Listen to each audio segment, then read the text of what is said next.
Olá! Hoje a gente vai mergulhar num livro bem interessante, Como Lidar com Mentes a Mil por Hora, do Dr. Clay Bridges.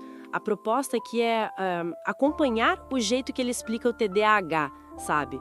O transtorno do déficit de atenção com hiperatividade. Exato. E o legal é que ele mistura a ciência, porque ele é neuropediatra, com a própria vivência dele. Ele também tem TDAH. Isso dá uma força incrível pro livro, né?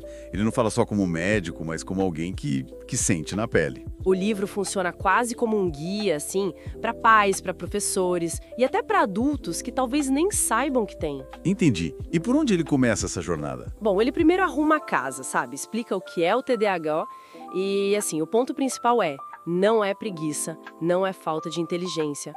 É uma condição do neurodesenvolvimento. Afeta como a pessoa consegue começar uma tarefa, manter o foco, direcionar a atenção. E muitas vezes vem junto a hiperatividade, a impulsividade.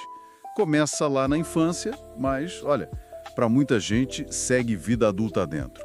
E ele já encara de frente a questão da desinformação, né? Isso é forte no livro. Muito forte. Ele vai desmontando aqueles mitos, sabe? É invenção, é culpa dos pais que não dão limite, some com o tempo, essas coisas. Sei. Aquelas ideias que a gente ouve por aí. Exato. E ele reforça muito a base neurobiológica. Mostra que tem diferença sim no funcionamento do cérebro, especialmente lá na frente, nas áreas frontais. E tem a ver com neurotransmissores também, tipo dopamina, noradrenalina, que são chave para a atenção, para o controle. Tá, e como é que a gente, ou melhor, como o livro sugere que se identifique isso na prática? Porque parece complexo. É complexo. Ele usa o DSM-5, que é o manual diagnóstico, como uma referência, né? Detalha os sinais de desatenção, tipo cometer erro por descuido, dificuldade de seguir instrução, parecer que não está ouvindo, perder coisa toda hora. E do outro lado, a hiperatividade e impulsividade. Se mexer demais, levantar quando não pode, falar muito, interromper os outros. Nossa, são vários pontos. Sim. Mas e isso ele deixa bem claro. Não é só marcar um X numa lista. O diagnóstico é clínico. Precisa de um profissional experiente, olhar a história toda, ouvir os pais, ouvir a escola. Às vezes precisa até de avaliação neuropsicológica para ajudar a entender melhor. É um processo. Entendi. E uma vez que tem o diagnóstico, como o livro aborda o tratamento? Porque imagino que gere muita dúvida, muito medo até. Gera mesmo. E o Dr. Bridges dedica uma boa parte a isso. Ele defende uma abordagem que ele chama de multifacetada, baseada em evidência. Não é uma coisa só. Certo. E o que entra nessa abordagem? Bom, tem a medicação. Os psicoestimulantes, como o metilfenidato, a lisdexanfetamina, são geralmente a primeira linha. A ideia é ajudar a regular aqueles neurotransmissores, melhorar o foco, o autocontrole. E ele fala sobre os medos em relação à medicação? Fala assim.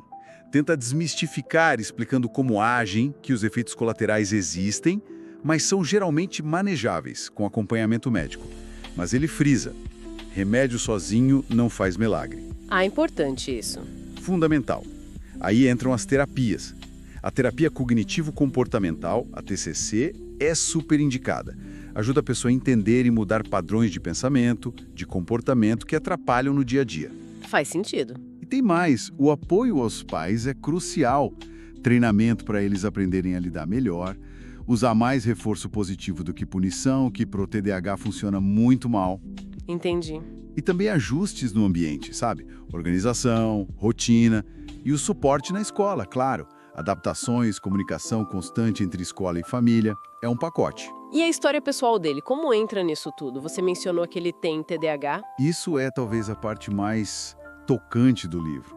Ele conta as próprias dificuldades na infância, se sentir lerdo, desastrado, autoestima lá embaixo, até obesidade por causa da ansiedade. Nossa. E o mais incrível é que ele passou por tudo isso muitos anos sem diagnóstico. E mesmo assim conseguiu se formar médico, fazer doutorado.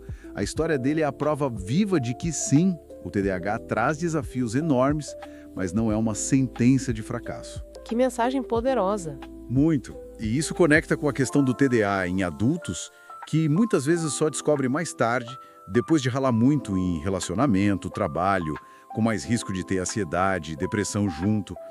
mas que também respondem super bem ao tratamento quando ele chega. Então, a grande mensagem que fica, pelo que você está contando, é que entender o TDAH liberta, né? Exatamente essa palavra.